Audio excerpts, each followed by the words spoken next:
Welcome to another episode of Dangerous Knowledge. Today, we're not getting dangerous, we're getting fun. Because with me today, I have a very, very special guest and his dad. This is Devan. Devan Loves Numbers. And when you find out why, it's going to blow your mind. He's not one in a million, he's truly one in a billion. Since a very, very young age, we're talking not even 2 years old, he could do mathematical equations, some of the stuff at a college level. He continues to blow people away. He's got over 1 million followers for a reason. He's been featured on some of the biggest shows on TV. And this is Dad. Hi, Devan. Say hi. Hi. Say thank you. How are you? Thank you for having us. You're so welcome. How you doing, Duane? Hey, what's up, Uncle Will? How you doing, man? I'm good. And so, but I got to know these guys on a deeper level because, full disclosure, I have a son with similar ability, and me and Duane really bonded over this. And the one thing we noticed is we took a remarkably similar journey. I think what happened with Devan was not an accident. I think a lot of it has to do with his dad and his mom and the things that they taught Devan from literally before he was even born. So this podcast, we're going to dive into that. Welcome to the show, Duane. How are you? Yeah, I'm great. We're blessed. Thank you for having us again. I'm so glad. I'm so glad. Yeah. Sounds like Devan wants to go play numbers. Yeah, go ahead. Go. You want to write on that whiteboard? Nothing. Oh. Okay, you can stay with us too. That's good too. He has his writing pad right here. So. Oh, right. We need to talk about that too because his writing is extraordinary. But let's start from the beginning. So, what happened? What's your journey? What made you want to do what you do and made Devan so extraordinary? Yeah, so Devan's learning journey actually began from inside the womb. Okay. So we started playing him classical music, and we read to him every night for at least 30 minutes. Okay. And what motivated us to do that was, pretty much he's a miracle baby. So my wife had 5 miscarriages, doctors telling her she wouldn't be able to get pregnant. And we were actually scheduled for in vitro IVF. And within 2 months' time of the IVF, she became pregnant. We became pregnant, the natural way. So, Good. We took that as a sign from God. We were Yes. appreciative. We were very happy. And we wanted to do all that we can do to nurture this gift that God gave us. Right. Now, are you a mathematician? Are you a professor or is she or? Not at all. I'm a retired police officer. She's an active nurse. And, we have college, we did college, the whole college thing, but actually I hated math growing up and just got by, so. Right. Me too. My education is economics and I barely got through the math. Yeah. So, and that's the thing, like just me, I'm a regular guy. That's how I feel like any parent can do this. Fascinating because you really, and once we get into it, people will see. But did Devan, so you said this started before he was even born? Yes. From the, okay, so we actually started. What do you mean by that? We actually started from the second trimester to build that foundation early. So like I said, with classical music, that stimulates the brain and it activates. So we're born with 100 billion brain cells, which are neurons. So these neurons have to form connections. So from very early on, the reading and classical music helps form those connections and stimulate the brain from very early on because the brain starts developing at 3 weeks old. So this is all that stuff that I've learned when just doing the research. And, I feel that any parent who goes in and knows the reason why, they'll be able to apply what we did very, very easily. Right. And as a musician myself, I can say this. So I'm fascinated by music's effect. And scientifically, it's the only thing we know that activates the entire brain. There's no other, not language, not vision, nothing else that activates the whole brain like music. And knowing that, now what's interesting, like I remember hearing about this decades ago where, parents were told to play classical music, but apparently that was, debunked. What's your take on that? Yeah, during my research, I came across that as well, and some myth. There's like a lot of people thought it was a myth, and there was actually one governor from Atlanta that actually mandated that all hospitals give out classical music CDs to parents of newborn babies. So when they left Interesting. the hospital, they all left with a classical music CD. This is back in 1992. Governor Zed Miller, I believe his name was. So Okay. once I read that, I was like, hey man, like if the governor's Why handing not? out classical music CDs, there has to be some type of truth to this. So I And was like, and, why and not? Is it going to hurt? why not? And interestingly, I said the same thing. Uh, my son's mother, she's a classical pianist, so she would play music and sing to him on a daily basis as well, and it seems to have worked for us. So it's so fascinating that we both sort of bucked what quote unquote the science said about this. Yeah. Now, is there stuff you've followed that does follow the science? So now you've done this. Now how did you do this though? Like how do you like is your wife like would you play it through Right. stereo So speakers? no. What we did was actually got this from Amazon. It's Belly headphones, and Okay. you can hook it up through Bluetooth, and through the phone. Put it right on the belly every night for 30 minutes. Classical music. Fascinating. It's as simple as that. Just right here. So simply from a 20, 30, whatever it costs, you can $25, trans $30. what a transformation you could do for your Yeah. baby.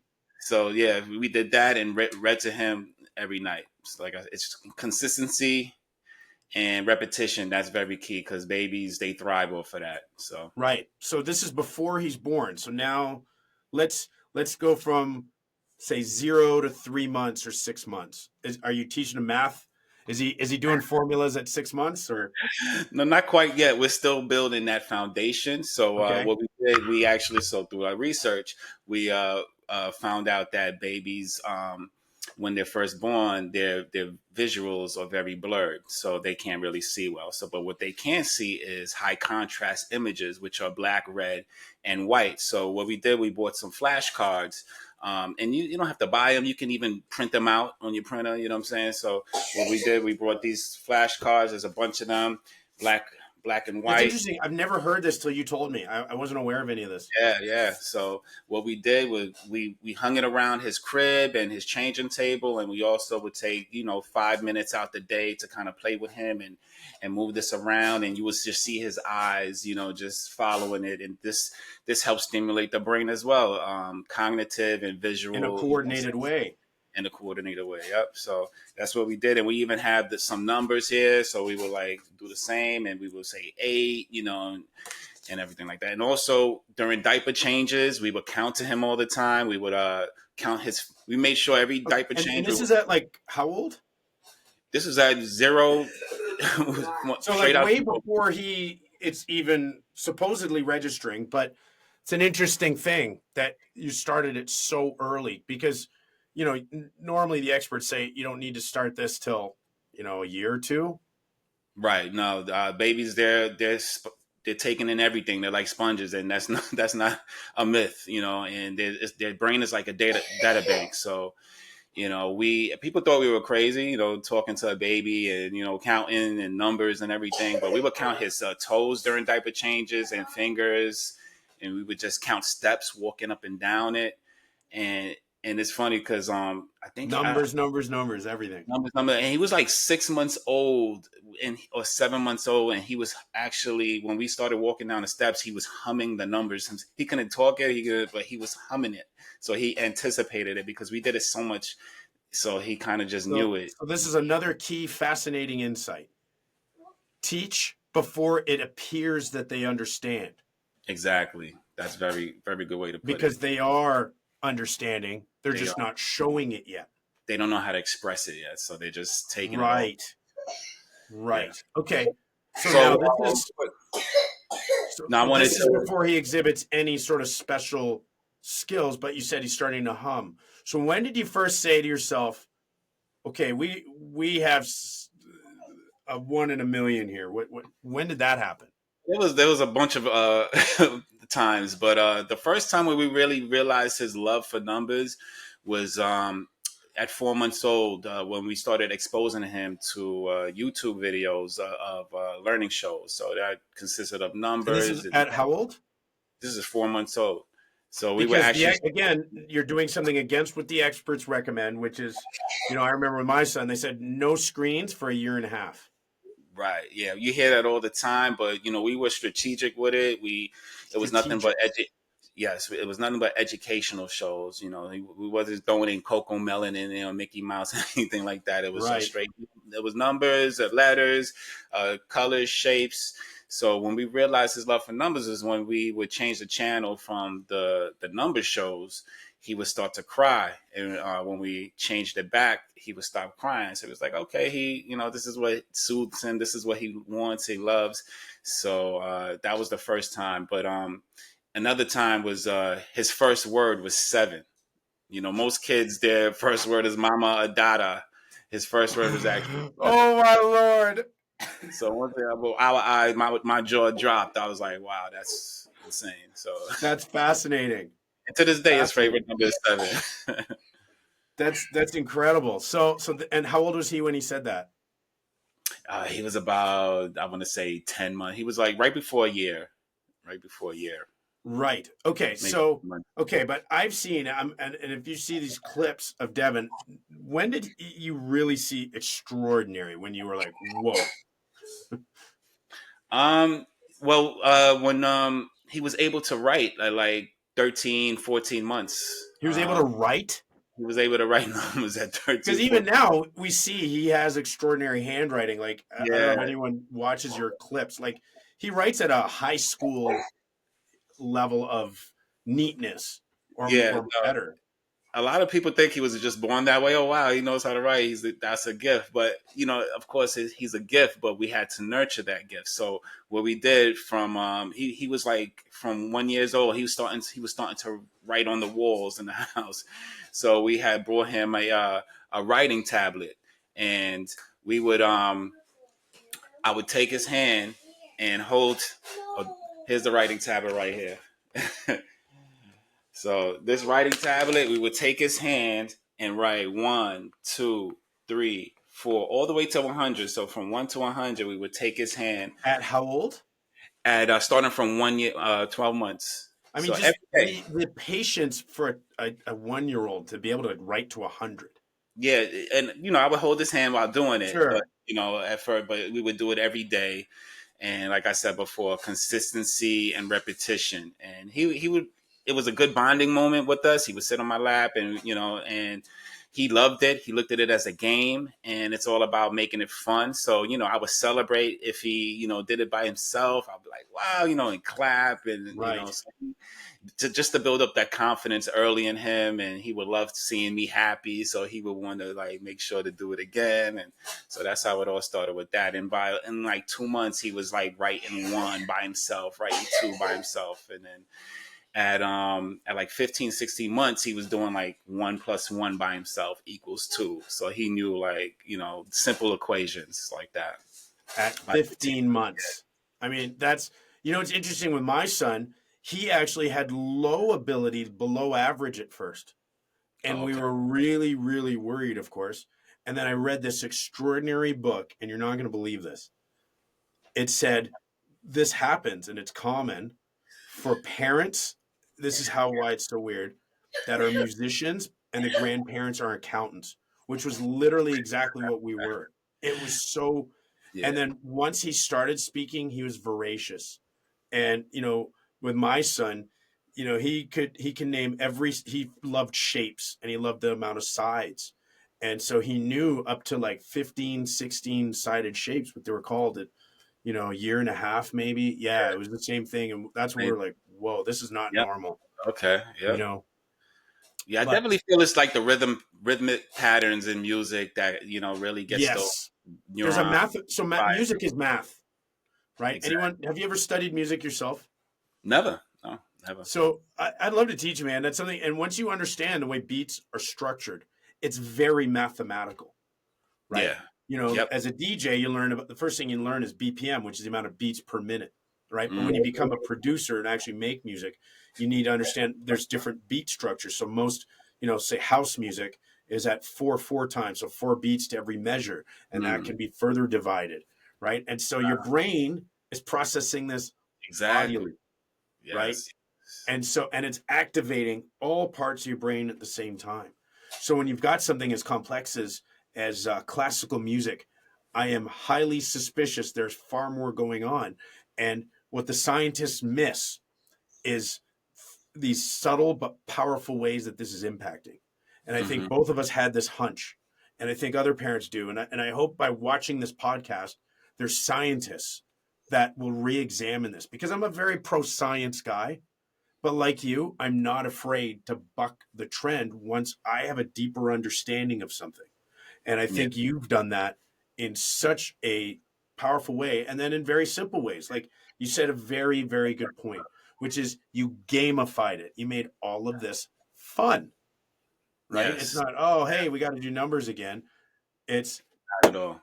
let's, Do it. you know, Yep. And the key is to make it fun, and you don't want to overwhelm them. So short, short, quick sessions is always best. So 5 minutes in the morning, 5 minutes in the afternoon, 5 minutes in the evening. And then as time progresses, you can up it to 10 minutes, 10 minutes and 10 minutes, and then 15. So you want to keep it short because you want them to not get sick of it, not get bored of it. You want to cut it off just right before they get bored, so that the next day they're looking forward to it again. So that's right. it's the whole psyche to it. But And keeping it an internal motivation and not having to reward them with something else. exactly, yeah. You Like don't you want to want like, them yeah, you don't want to keep like, hey, here's the candy if you finish this, or if you do this, here's right. a lollipop. You just want to keep it straight fun and joy for them. Right. Okay. So now we're at about a year and a half. He's doing 1+1 and stuff. When did he make the big jump? Like, I mean, I've seen him do crazy stuff. Like, I mean, It didn't happen overnight. It was just like a gradual. So when he did 1+1 and 1+2, we kept it with 1+3 all the way up to 10. And then, I would write 1+1 = 2, 1+2 = 3, but then I will reverse it. I'll also do 2+1 = 3, 3+1. So I would have him see it both ways. So, it wasn't just one plus. So, have him see it both ways. And I did addition with him for like a month straight. So it was like a, a, a pattern with us. It was a month right, straight of addition, and then after that, we went on to subtraction, and then it was a month straight of subtraction, and then that's when I seen he got subtraction down. We went on to multiplication, and then the last thing was division. And I kind of doubted him at first because I was like, I don't think he's gonna get multiplication, and I don't think he's gonna get division. So I kind of like not I held off from exposing him to that, but to my surprise, when I did, he picked it up so quick, and I was shocked. Like, okay, he knows right. the difference. Like he What? knows that division is the inverse of multiplication. Yeah. I mean, he clearly has a deep understanding, and he has a strong vocabulary as well. I mean, he has a strong understanding because what's interesting in your clips, he's the one teaching half the time. Yeah, he loves to tea. I mean, even me, like he's surprising me and doing things that I don't even know, and I'm like, I didn't teach you that. Like, how'd you pick that up? But that's the thing. When you build that strong foundation early, they love to learn. So they'll learn they'll learn without you. He'll be watching something on TV that I never seen before, and then he'll Right. apply it on the whiteboard. And then I'm like, hey, how'd you know that? And so I have Now, to go back. I have to go back to YouTube and study that. right. Now, I think what you've done, and you've got so many tools that you do this, like you actually do a course, right? Like you have a course about this. Yeah, so we put out a course. You can find it at devanlovesnumbers.com, DEVAN. And pretty Okay. much it's a course it details everything we did from him from the womb. So like I said, like, you have birth, and then you have 0 to 3 months, and then you have 4 to 9 months, and then you have 12 months to 15 months. So we did everything. We put everything in there that we did chronologically from from in the womb. pretty much. Right. So And yeah, I learned so much from you, and I hope parents have learned a lot just by being on this right now. But like, what are some other surprises? What are the things you think parents make a mistake doing? just rushing and not being patient. You know, they want results right away, and it's, you know, I always say you got to be consistent. A lot of people just want to do it for a week, and if they don't see results, then it's like, oh, it's not working. You know what I'm saying? But consistency, patience, and praise is my motto that I stand on. Consistency is, you know, you got to do it every day, be repetitive, and it doesn't even have to be for a long time. Like I said, 5 minutes in the morning, evening, afternoon, and evening. You got to be have repetition. You know, babies love repetition. They love rituals. They love a routine. They thrive off of that. And patience, like I said before, it's not going to happen every day. You just have to be patient and don't get frustrated. You don't like yell at them. You don't get mad if they don't know something, you know, anything like that, because that's just going to discourage them and take them back. And praise, like I said, praise them, big them up, build that confidence You know so that what? they Do you remember? I love your clips where you do Devin versus Dad. yeah, What a yeah. great idea. A little competition is fun too. So, you know, we Yeah. he likes to race me, and you know, so we keep it fun. And then I'll wrestle him if he beats me, which he usually does. So I think what I can get so now a couple things. I think so many parents could get so much from you. And I mean, I could sit here for another 2 hours talking about your tools, but I also want to know um, what do you do out like is there stuff you think is important outside of this? Like where you actually don't do numbers, where you actually just I don't know, do you watch movies? Do you take them to the park? Do you no, so that's a very important thing is balance. You know, so we always try to, you know, not just keep it all about numbers and learning. And he's very active. He, even though his number one thing is numbers, and he loves to learn, you know, he loves to play too. So yeah, we That's take him to great. the And hey man, he sure is cute. If the numbers thing doesn't work out, he could always be a hair model. park. Definitely, definitely. You know what I mean?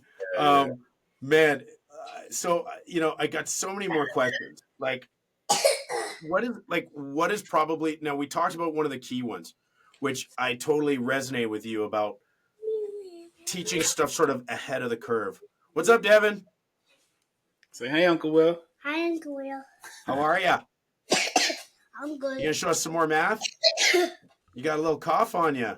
Yeah, it's getting cold over here in New York. Yeah. Sounds like you guys need a trip to Vegas. Hey, love that. Want to go to Um, Vegas, Evan? Yeah. All you right. can learn numbers in the casino, and, and then they'll kick you out. Charlie win. That's what I mean. He'll figure out the system, and he'll have exactly 2 days in there before they go. You're out of here, kid. But so now I want to know more about these. I want to know more about these counterintuitive strategies that you did, because I think, and again, I want to challenge even scientists because we both have this what we've learned and we've applied it. Now, what are some other things you do? You said, you know, there's the consistency, there's the rewards. I mean, these are all things we know. But then the music thing, like we said, is contentious. Is there other tools that you've used that you think really created this acceleration? You know, simple flashcards. You know, like I said, we Yeah. use flashcards, um, like these. You know, something just real simple. There you go. And then on the How other old are those side, for? $10. And No, then how like for what age? They're probably for like 7 or 8 year olds. they are, but you know, But why not? thinking ahead, Don't, just like don't me, limit. like everything. My son loves canoodle. You gotta get Devin on a canoodle, man. Okay, I'll look that up for He sure. is Zane is mind blowing with it, man. He's putting the hardest thing. He's building pyramids with it now. Within a Hmm. week of having it, Yeah. it you got Devin will love it. So Yeah. I mean, and the other tools we use were toys, Lego blocks. right. We used to stack Lego blocks up and then count them as we're building them up, and then he would just knock them down, and he thought that was so much fun to knock them down, and then we would stack them up again. So Legos, any toy, you just want to count, and that's it. So these things right here, the number blocks, these were very big. We used to stack them up, put them together, count them, put three groups of four, you know. So it's just simple, Awesome. hands on. And I just knock it down. And you just knock it down. Yeah, you're right. Man, it's been so fun talking to you guys. We got to do this again. We got to do this in Vegas, or we got to come to New York, which I'm actually going to talk to you. Some exciting news. But thank you so much, guys. Yeah, thank you for having us. I've had so much fun talking to you. You have been a blast, Devan. We're going to have to do this again. Yeah, for sure. For sure? For sure. All right. Well, the world needs to see this. The world needs to see more of you guys. Where can we get you online? You can find us at Devan Loves Numbers on Instagram and TikTok, and on Facebook, The Real Devan Loves Numbers. And you can also visit the website, devanlovenumbers.com. He has a children's book out too. And, we're going to put all these in the description, but yeah. Yeah, and also the course. And the course, I can't wait. The course is $37. Christmas is coming up. It's perfect. $37 for the course. You're joking. No, 37. Yep. That's crazy. So you're telling me you can do life-changing, truly set your child on a path of greatness for $37, and it's Christmas. So if you're a parent, this is a no-brainer. Or this is the greatest gift you can give to a parent, to parents to be. So I hope people watch this, and we got to put the order link in the description. Mm-hmm. I mean, that's incredible. What you are doing is a gift to humanity, man. So thank you. Yeah, you're welcome. Thank you. All right, guys. Bye, Devan. Bye.